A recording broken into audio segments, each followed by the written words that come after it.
Ang tindi ng maintenance mo. Dapat yan, dampi-dampi lang. Yan. Sensitive ang skin eh. Kulang pa nga to eh. Wala akong sunblock. Walang pambili. Sunblock? Ano yun? Sunblock. Yan ang nagbablock sa sun rays. Alam mo, kapag nasobrahan ka sa sun rays, hindi maganda.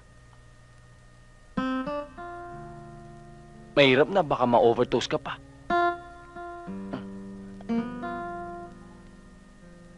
O, ano naman yan? Ito. Freon.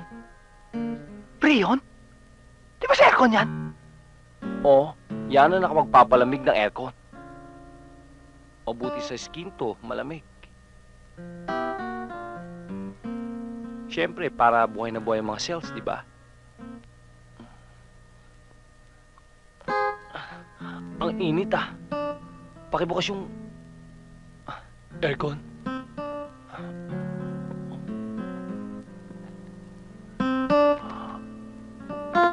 O, yan. Yan! Hindi okay. Pwede pakilagay. Oh, dahan-dahan ha. Baka matapon. Okay. Siya nga pala. Kumusta ang araw mo? Okay naman. Dahil natagpuan ko na ang pinakamagandang babaeng babagay sa akin. Nagkita na kayo? Nakita ko siya. Hindi niya ako nakita dahil bulag siya. Pero ang ganda! Ang ganda! Tignan mo. Ang ganda nga! Okay. Ako rin. Nakita ko na yung babae makakasama ko pang habang buhay. Pakialam ko.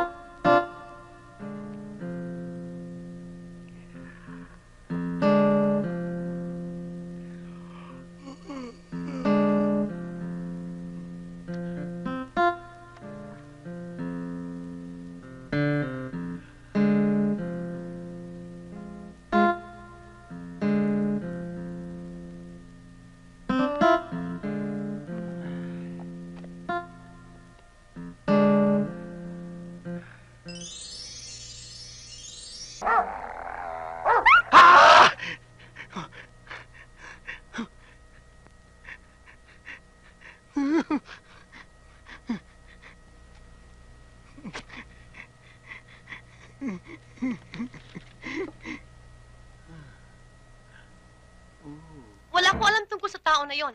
Basta ang alam ko, nanonotice ko lang, no? Every time pupuntahan niya ako sa bahay dito, gabing siya kung ano-anong klase ng kotse. Wako knowing na. Anong wako knowing? Wako Ano knowing. ibig sabihin? Wala akong alam. I don't know anything about that. Leader siya ng carnappers, you know? Boss, pwede bang atasan ng konti yan? Ma-overexpose ako. Nasisira ang balat ko eh. Oh my God. Huwag mo itutok sa akin to. Sa kanya na lang. Boss, baka po pwedeng jumingil. Ihi na kasi ako sa nervyos eh. Hindi. Hindi ka maring umalis. Gusto ko iihi? That's part of the question. Okay, let's proceed. Wala ka bang alam sa mga kasama ng Rogelio yan? Oh my God, Sergeant! I'm not that kind of a woman. Hindi ko kaya ang sabay-sabay. Isa-isa lang, you know?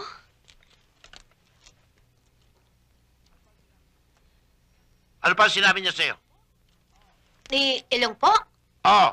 Well, ang sabi niya sa akin, ang kanya raw hanap buhay at sa buy and sell. Hindi ko akalain na steal and sell. Oh my God, that fellow man, you know? Wala ka bang alam na palatandaan sa kanyang mukha, sa kanyang dibdib, o sa kanyang tuhod? Oh, Ay, tangin. chip mo ha? You're only very joking me, ha? Palatandaan? Well, ganito yun. meron siyang 2 puyo sa kanyang... Ha? Sa bubunan pala, I mean. And according to a Graba report, you know, Ano yun? meron siyang lunal sa kanyang palad.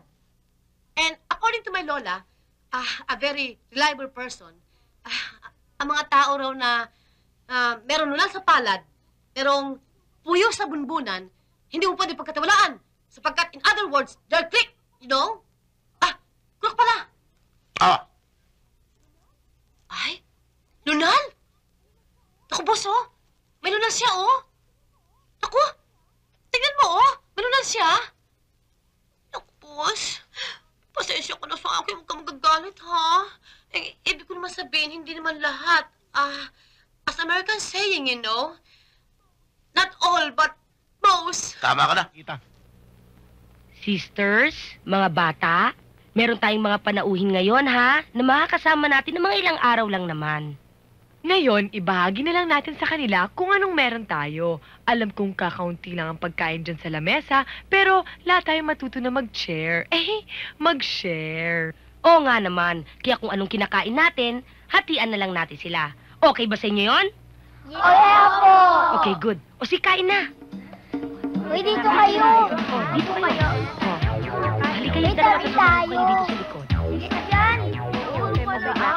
Hello. Wala ka po. Hello. Wala pa.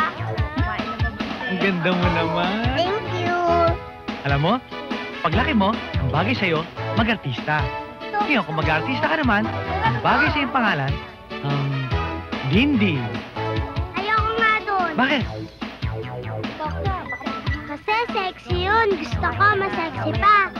Ano gusto mo pangalan? Gusto ko, Ana. Parang Ana Roses. Halika na nga sa sarili mo. Kumain ka na mag-isa. Ay, sister, ba't ba kayo nagalit? Wala ka na doon.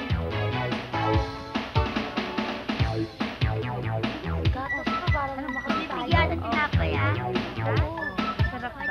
Huwag mong intindihin yun. Selos lang yun. Bibigyan ka na nga. Ayaw!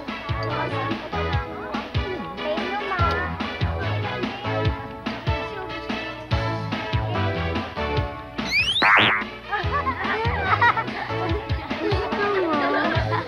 Sige na, subukan. Gusto mo pagkain? Ano ba talaga apelido mo? Ayala! Ayala?